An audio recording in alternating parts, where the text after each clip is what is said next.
listening to the Marketing Personalities Podcast, a podcast for growth-minded entrepreneurs that serves up valuable insight and interviews about aligning your marketing strategy with your personality type. Because here's the deal. You shouldn't have to feel fake and salesy in order to grow your business.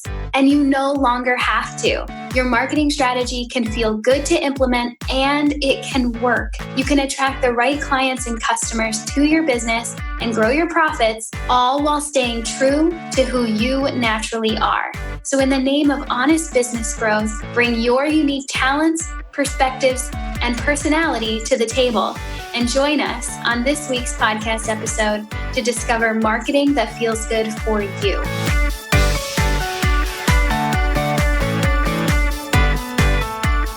Welcome back to another episode of the Marketing Personalities Podcast. I'm Brit Kolo, and I'm here today with Brittany Berger, who is the founder of workbrighter.co and a Minimalist Content Marketing Consultant at brittanyberger.com.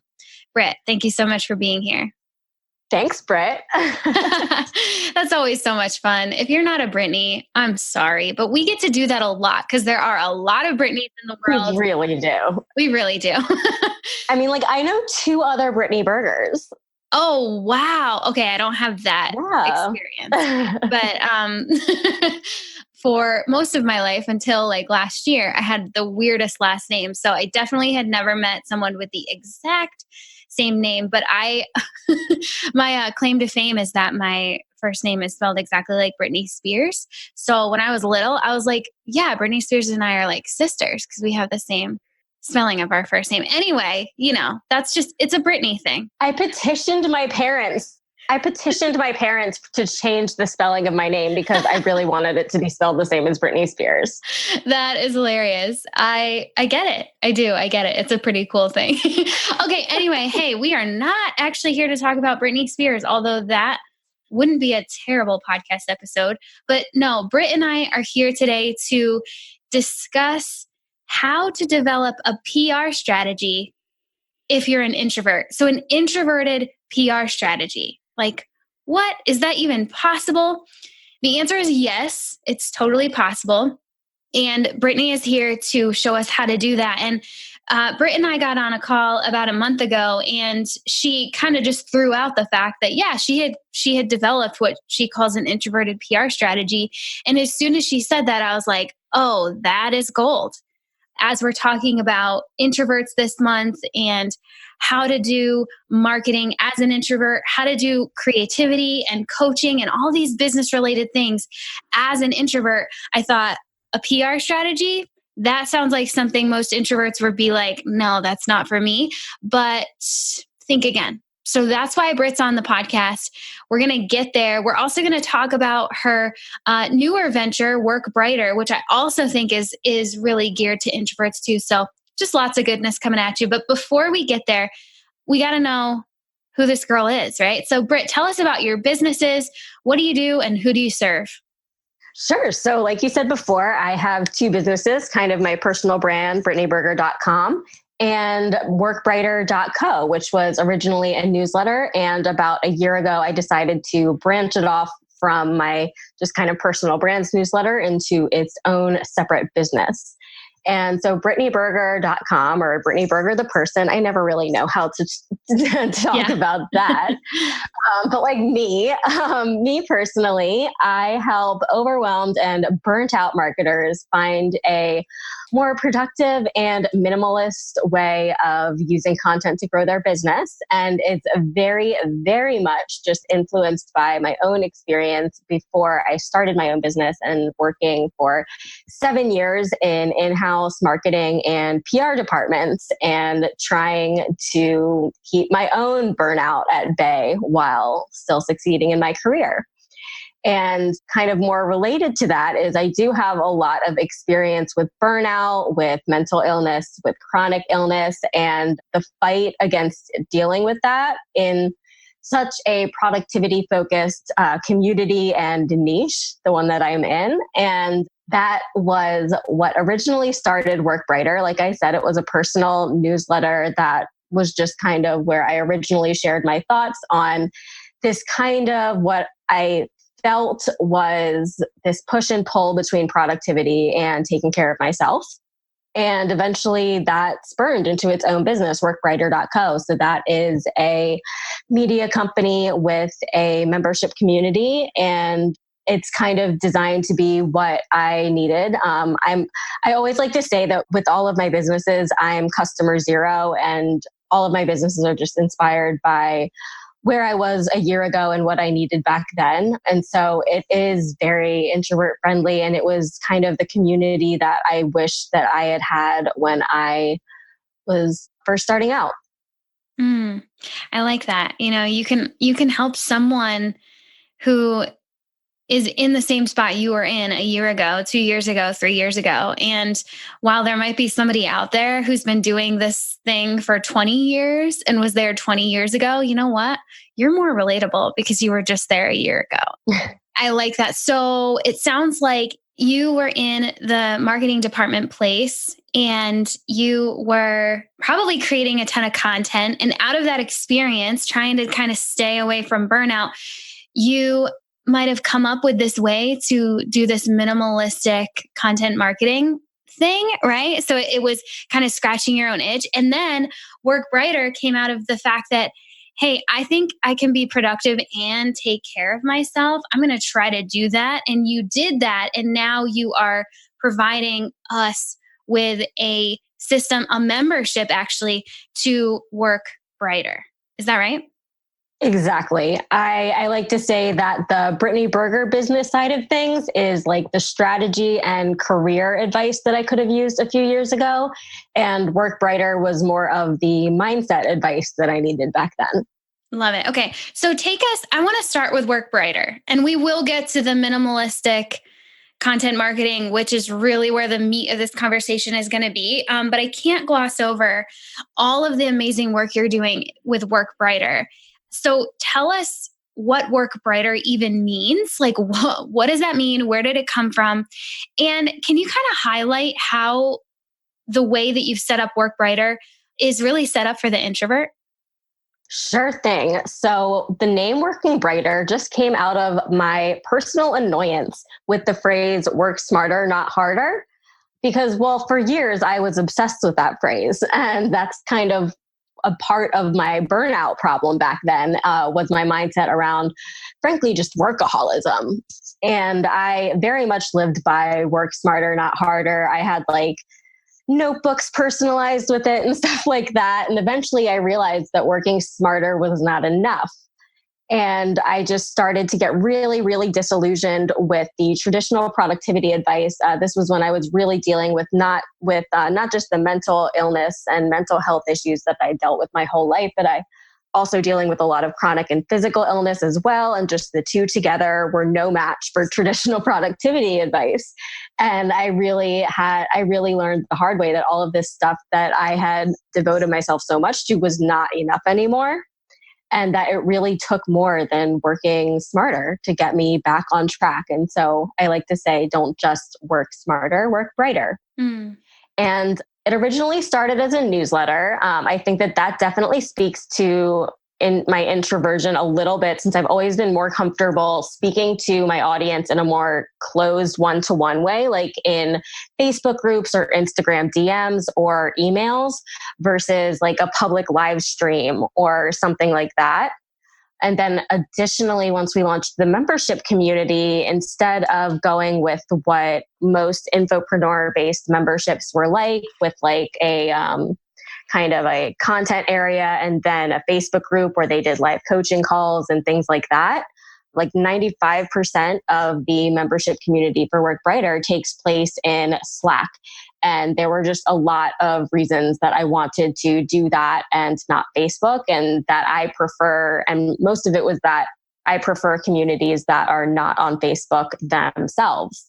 First of all, I knew that I didn't want to have to rely on going live and doing video and like talking out loud kind of stuff for a content strategy in my membership, the way that you kind of need to in Facebook in a group to get really noticed, and doing live streams and coaching calls that way. It's kind of the common thing. I knew that I didn't want to do that, and I knew that I wouldn't do that. So I just never even really considered it. And then I also loved that Facebook is an overwhelming place for a lot of people. And when we're talking about Facebook for business, I don't think that we acknowledge that enough. Like, we don't talk about the fact that, like, in order to get to the news feed or in order to get to our groups, we have to go through the news feed. And sometimes we see like triggering political rants from our closed-minded aunt or, like, it just, Facebook can be a very, very uncomfortable place, even if your corner of it is very comfortable. And so I just wanted the WorkWriter community to leave that environment completely. And so it is on Slack. It is its own like URL. You don't have to deal with any other communities to get to it. I also love how Slack really lets you customize notifications. So you're not being bombarded with information and notifications if you're an introvert. And it also lets me just talk to people in the way that I know that I can be more consistent with DMs, with text messages, and things like that. I like this. You're giving people permission. This whole month talking to introverts, talking about introversion, it's been a whole lot of permission giving.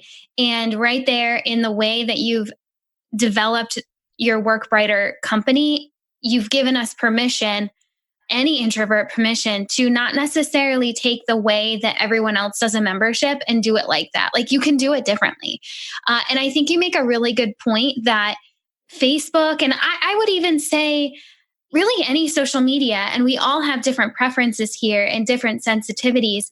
But for an introvert who, as an introvert, you tend to be more sensitive to external stimuli, you think about how stimulating, to the point of like negative stimulation, it is to get into a Facebook feed that who knows what's going to come up. You're just kind of setting yourself up for maybe a trigger, maybe not, and you don't know. And then there's that anticipation that turns into anxiety, and it's just like this whole thing. And so if that's you, that's okay. You're not broken. That doesn't mean that like that the society that we live in that really does revolve around Facebook, that doesn't mean that you're wrong.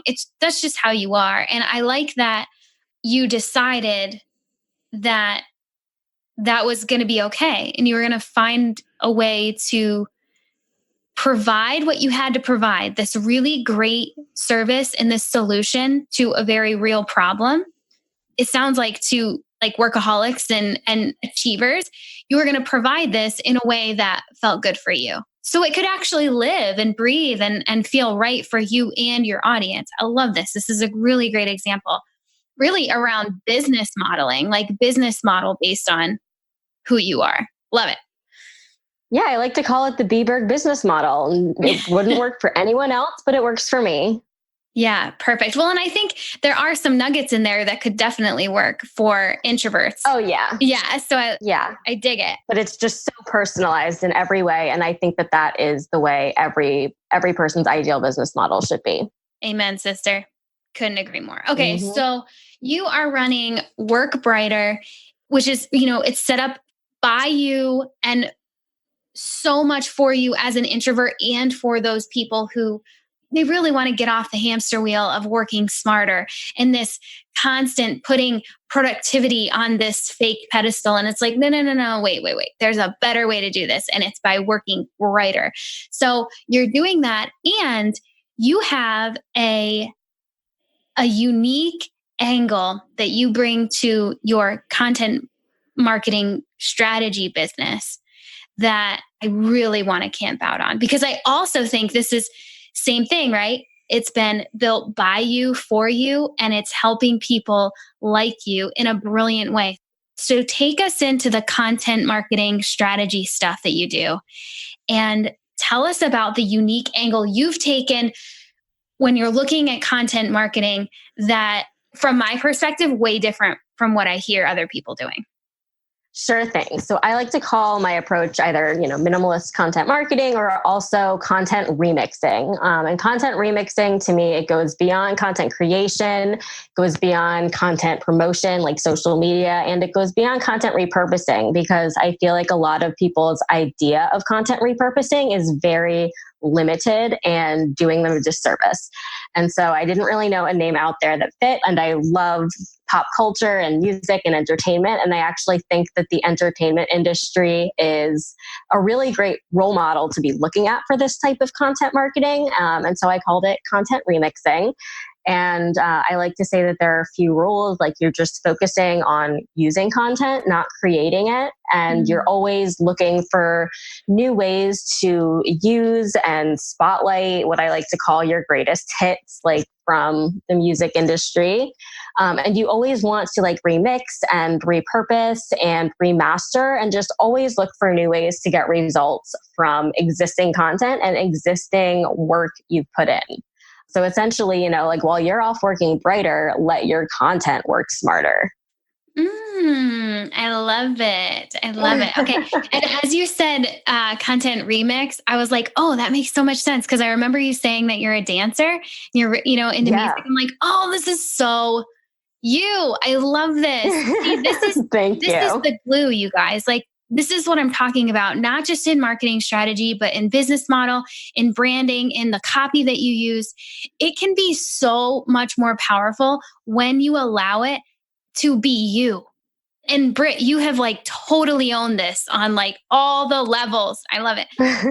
Okay, so you're looking at content rather from a place of creating content, which is a common perspective, right? Like create. What's this week's blog post? What's this week's podcast episode? What's today's Instagram post? Something that, trying to come up with the next Instagram post. And it's got to be like something new and always creating new. And you're saying, no, actually, no. How about we look at the core stuff, maybe what we've already created. And yes, repurpose, but also remix. So the stuff that we've already created, that can actually have the impact that we originally wanted it to have. Because by sharing it one time, it's probably not going to have the impact that you were hoping for. But by using your remixing framework, it might actually get some traction. Am I on the right pace here? Tell us more about how you do this. Exactly. So how I do it depends on where someone's at in their kind of content marketing journey. So for example, on the one-to-one client work side, I work a lot with software startups who are coming to me after years of creating content and they've already found some success. And like they honestly, what they can do is just stop creating content for a while. And that's not even just because they don't have to, but it's because all of their old content is detrimentally like working against them at this point. If they have a lot of content that say has outdated CTAs. So for example, when I was at my day job and, where I kind of figured a lot of this out, I joined one company right when they were shifting their target audience and moving up market. And so I really saw how detrimental to the company it was when these old blog posts continued to attract wrong fit customers, and how really one of the best things we could do sometimes was just updating and re-optimizing that old content. And that would get us more results. And like that would just do more for us long-term than creating new content ever could. So it's not necessarily about repurposing or remixing instead of creating. It's doing what's needed. Like you're focusing on the results instead of which way you're getting there. And so that kind of leads me to when I'm teaching people more on the education side of my business, I'm dealing more with solopreneurs or earlier stage software companies who don't have a ton of content that's kind of working against them yet. And so in that case, what I help them do is create kind of this long-term content cycle that means that they never have to go through the trouble of burning themselves out publishing new content weekly. And instead, we build them a process from scratch that they can go through for any new piece of content that is creating them, promoting, and then repurposing and then remixing. And, you do all of that before you start working on your next piece of content. I really think that you don't need to publish new blog posts or whatever, or new podcast episodes weekly if you don't want to.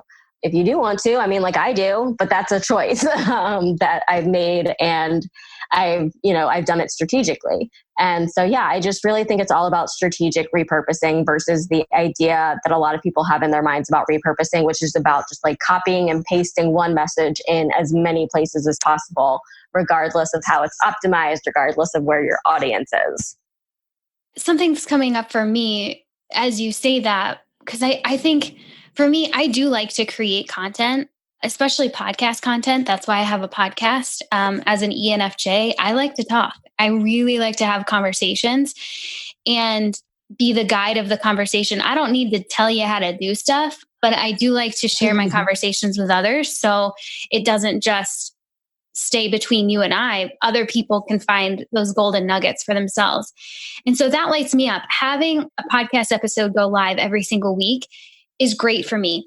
On the other hand, I recognize I'm putting out all this new content, but I'm not always thinking about how to share the content that I might have published for the first time like a month or two ago. Again, so for the new people that are coming into my audience, they actually have a shot of knowing that that's there and that it might be something they might want to consume. And then there's also this other piece of like the core stuff, right? The core stuff behind the brand and the business and the mission and what I'm trying to do, that core stuff, the core copy and the core podcast episodes that I've already published and the Instagram posts that really explain, even right back from the very beginning, like really explain why this thing exists and why it matters. I don't have a great system to communicate that on a recurring, in a remixed way, right? Yeah. So something that I say every content creator should have is a greatest hits album. This is again something I took from the entertainment industry. And I really like to look at Cher for this because I just love Cher. But she has so many greatest hits albums. She has done multiple greatest hits like tours and farewell tours and stuff like that. And so it's not like she stopped performing or stopped making music. She just started doing it in a new way. And so one thing that I love having for content creators of any type is like an email sequence that does direct people to those core pieces of content or the highest converting pieces of content or something like that. So yeah, so in your case, since you do love creating the content, remixing might focus on how to other ways to get that content to more people, or resurfacing old things, like maybe something that you could do that would hit the nail of bringing more attention to old podcast episodes, as well as scratching that itch of like talking and having conversations, is bringing back old guests and doing follow-ups to original conversations, because you're referencing the old points. You are, repurposing the topics and stuff like that, but you're still having a new conversation that does also have new pieces of nuggets in it. Yeah, that's great. And then that also just popped in a light bulb in my head of like, curating lists of similar podcast episodes and publishing that as just like a simple blog post. I mean, I'm not creating anything new. I'm just curating it. So for the brand new audience member who ends up on my blog page and really just wants to hone in, yes, they could go to if they're an INFJ, they could go to the INFJ category and they could get it curated like that. But I could also give them the top 4 podcast episodes to listen to if you're an INFJ, so like, and that's like, okay, that's a different piece of, I guess, and it's a new blog post technically, but it's really just using what is already there. And it comes down to a greater level of service, so they don't have to pick through all the other stuff, right? I love it. Exactly. And that kind of content, that strategic and creative level of remixing also means that your older audience and people that have been around for a while, they're still getting served too. Because one thing you see when someone stops publishing content and starts repurposing in an unstrategic way is that they're just reposting everything and reusing everything. And people who have already seen that aren't served at all. Mm-hmm. But they're still being served by taking in the new information in a new way. Yeah, I like it. How does this factor into your introverted PR strategy? How does this like relate? Is this the thing? Yeah. This is the thing. For me, PR falls under the content distribution and content remixing parts of the content marketing process. And this just again comes back to my own in-house experience. At both of the 9-to-5 jobs that I had before I started my own business, marketing and PR were handled by the same team. And a lot of times I was the only person on that team.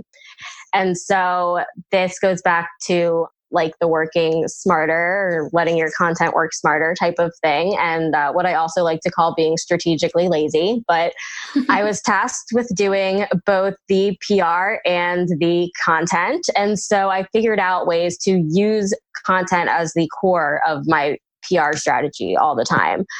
So for both companies, one of the main PR strategies that we would use and ways that we got the brand name out there was through me guest blogging, because I knew that that was what I was great at. And that's what I could, like I could get us a placement in a very highly visible and highly reputable publication more easily by just writing for them than by going the traditional PR approach of like pitching them, having conversation and stuff like that. And eventually I do that with people, but content was always my in with a lot of publications when I was working in PR.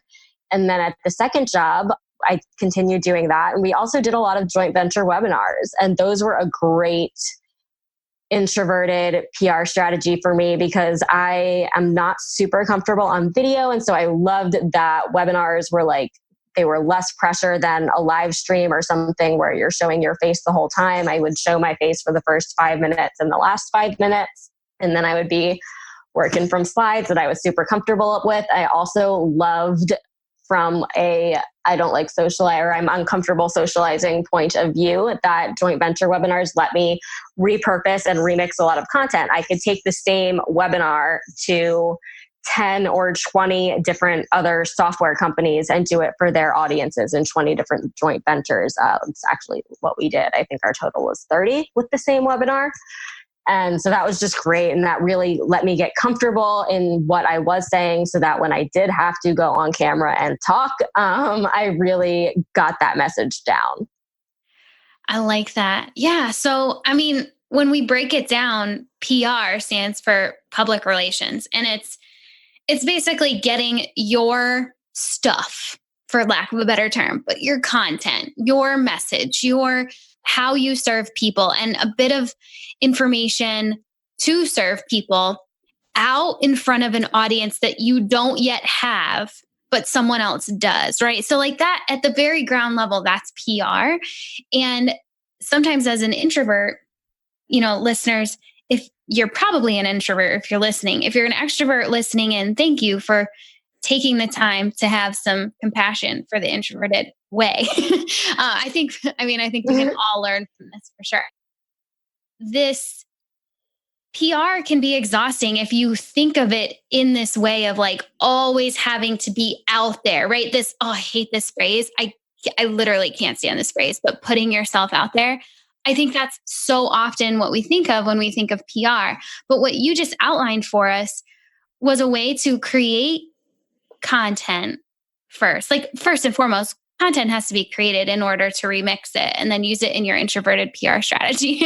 But you're going to create this content and then you're going to allow it to do a lot of work for you. So through the content strategy, you're remixing it, you're reusing it in many different places in many different ways, including using that first bit of content in the traditional PR things that we hear about, the guest blog, even the joint venture webinar. So when you said joint venture webinar, I'm like, wait, that doesn't really sound very introverted. But then you explained it so beautifully. It's like, I don't have to have my face on there.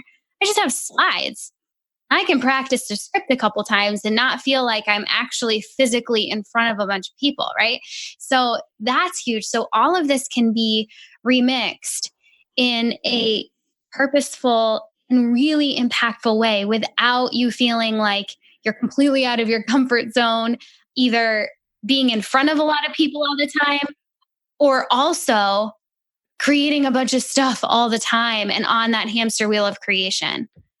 Exactly. I am so glad you mentioned comfort zones because that's something that we talk a lot about in WorkWriter. And I am a huge believer that you do not have to take big leaps out of your comfort zone. You can take baby steps and you can just grow your comfort zone until it's not so small. And that's really what I did with collaborations and visibility and PR. I was comfortable creating content. And so I just created content for other people instead of myself. And that was kind of how I dipped my toe into visibility until I did get comfortable enough to do off the cuff interviews and conversations like this.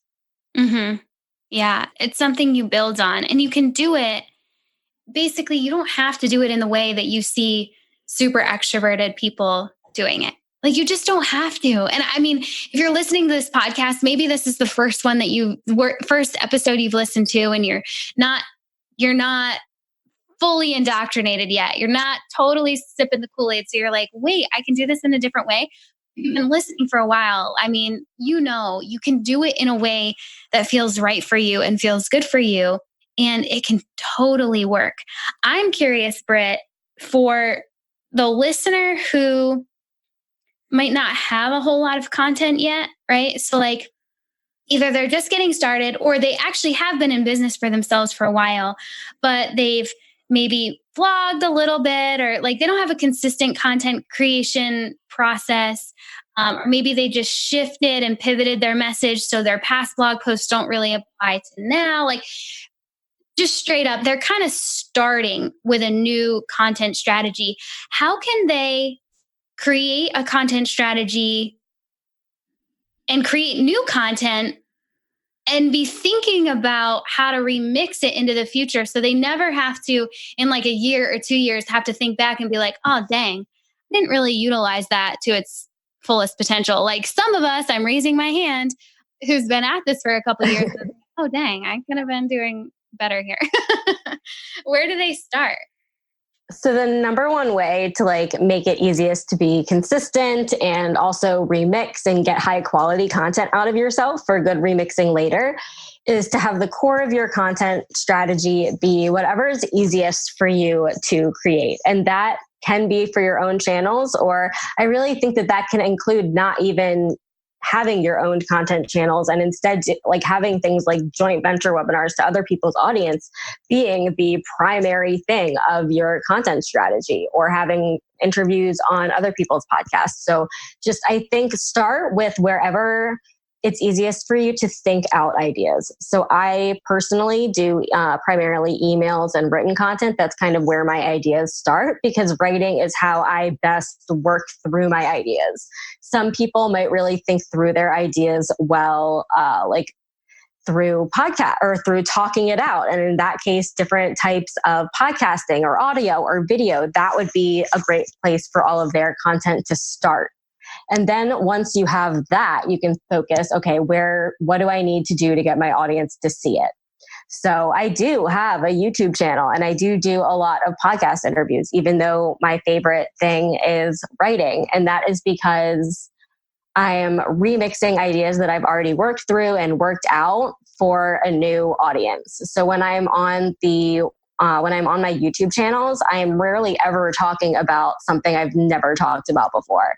Almost all of the scripts for my YouTube channel come from either old newsletters or old blog posts, or sometimes I even reference like client work and things like that. But yeah, it's never new ideas that I'm taking to the channels I'm less comfortable on. They're ones that I know, that I've worked through, and that I know resonate.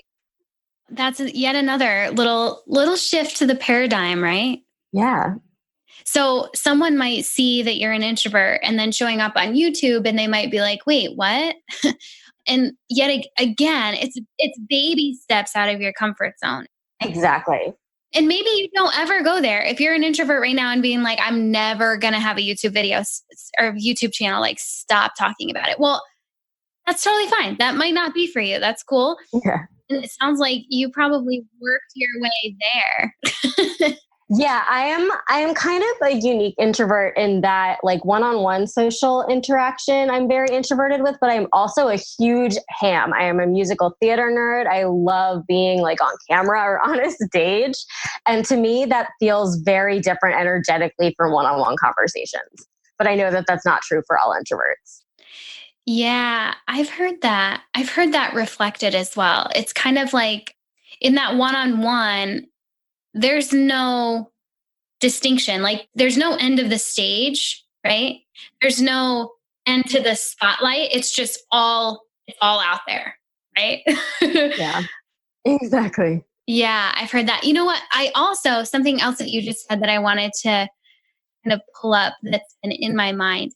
I think a lot of times as we talk about introversion, I think introverts do tend to be really great writers for whatever reason. Maybe like just more internally focused. It depends, right? Because introversion isn't the only aspect of your personality type. So every different introverted personality type might be a little different here. But I think if you're not careful, listener, you might think like, okay, I'm an introvert. And so does that mean like I should really only be writing? And I would argue that no, that introversion doesn't mean that writing is your go-to format for content. Maybe it is. Maybe it truly is like it is for Brit. But I also know of introverts, like hardcore introverts, that really would rather talk it out and have a podcast audio or something like that or a recorded video before they sit down and write the content out. Great example, Rachel East of Clarity on Fire. She has said this before. She is an external processor. She might be an introvert, she might be an intuitive, but the way that she likes to process information is out loud. And so for her, podcasting, she used to blog for years and years, and she's a beautiful writer, amazing writer.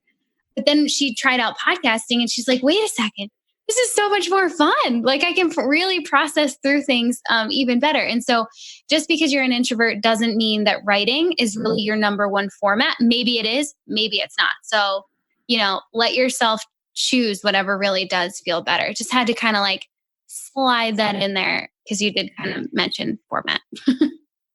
Yeah, and it's a delicate balance between what's fun and what's easy. Like I said, none of my video ideas start out as video ideas, and I'm still very much uncomfortable on video, but I still love it somehow. But video is fun, but not necessarily easy. Whereas for me, writing is both fun and easy. And I'm sure part of that just has to do with how much more time I've spent writing than working on videos. Right. Yeah. And whatever comes easier to you, that's your hero piece of content. That is the one thing. Like if you're creating no other pieces of content, that's fine. As long as you're creating that one thing that feels fun and easy, good. Let's hit the publish button on that. Like you don't need to worry about all the other stuff until you want to. Yeah. And then just remix the crap out of it. Yeah. And remix the crap out of it. We'll put that in a quote image because that should be there. I love it. Okay, so this has been so good. I guarantee I've definitely taken some good ideas out of this. I need to I'm getting ahead of myself, but I need to get a content remix planner because I know I need to do this with my own content. So, Brit, tell us where we can go to find you online, all your stuff, and especially this content remix planner that you've told me about, because it sounds exactly like what I need. And if this conversation has kind of perked some interest in the listener, that's probably what they're going to need. So where can we go find that? Sure. So you can find me in general at brittanyberger.com and workbrighter.co. And the remix planner is this super customizable Airtable template that I have built that is almost like an app, a whole friggin' app in a spreadsheet. And so it walks you through the steps to promote and remix content after you have created it. And so you can actually use it as a content calendar. And so then instead of just having a content calendar focused on creating content, you have one that focuses on the whole minimalist content marketing process. And so it's built so that you can really customize it to whatever your core hero content format is. It's, everything in Airtable is customizable. And that's what I really love about having it in there instead of a more rigid spreadsheet.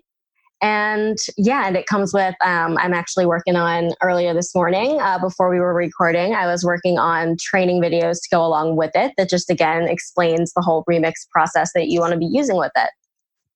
So awesome. I love Airtable. And you know what? You are not the first. You're an INTJ, right? Yep. Yeah.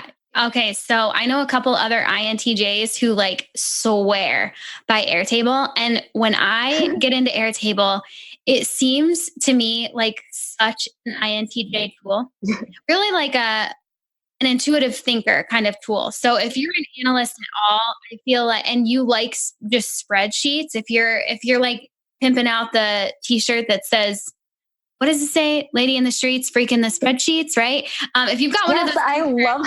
you need Airtable. Like, I don't know what you're doing if you're not in Airtable. Anyways. I know part of me wants that t-shirt, but then the other part of me is like, I don't even use spreadsheets anymore because I use Airtable. Yeah. And I've gotten into Airtable. It's not exactly how my brain is wired, but I totally see the beauty of it. And I think it's just like any other software. If you're not used to it yet, it might take a little time. But when people like you who can look at Airtable and be like, oh, I got this, and you create templates for us, like that is a total game changer, because then we don't even have to think about, creating the thing. We just need to put in our own stuff. So yes, I'm going to go download that, just PS. And we have definitely linked to the content remix planner in the show notes. Super easy to find wherever you're listening. I'm curious, this is kind of random, but I'm curious, the people in Work Brighter, do they work on their content strategy as y'all get together in your like co-working sessions? Do you have kind of like some overlap there? Yeah, definitely. Not everyone in the Clubhouse is that focused on marketing and creating content.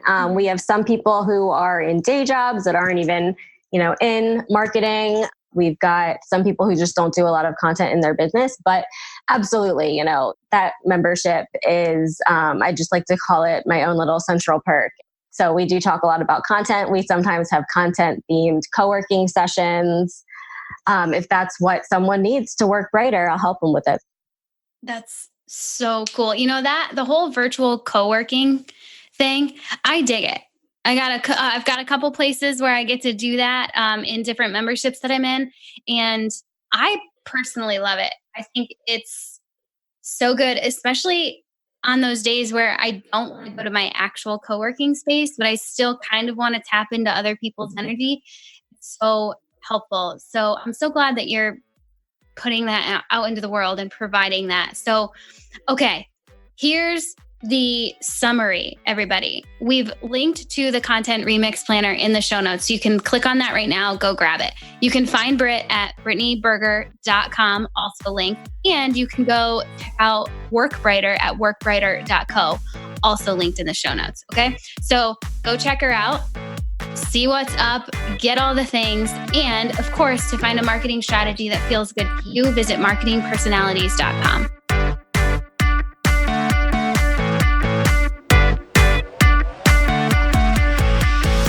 Thanks for listening to this episode of the Marketing Personalities Podcast.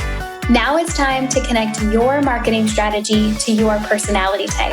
Go to marketingpersonalities.com/MPP to download your marketing personality type full report. Use the code MPP at checkout to get $10 off. And that's a super special code for podcast listeners as a way to say thank you for being here. In your full report, you'll learn about your personality type, how it relates to the work you do, what your best marketing strategy includes so you can start implementing it right away, what your worst marketing strategy includes so you can avoid it, and so much more. Go to marketingpersonalities.com/MPP to get your full report and use the code MPP at checkout to receive $10 off your purchase. And one more thing before you skip on to the next podcast. Would you please share this episode with your entrepreneur friends who also need to feel good about their marketing strategies? Take a quick screenshot of your podcast app right now and share it out via text, Facebook, or my favorite, Instagram. Remember to tag me at Marketing Personalities in the photo so I can be sure to send you a huge high five and thank you for sharing the love. This podcast is edited and produced by the Podcast Engineers. They're pretty great, and you can find them at podcastengineers.com. That's all for now. Thanks as always for listening, and I'll catch you back here next week on the Marketing Personalities Podcast. Love ya. Bye.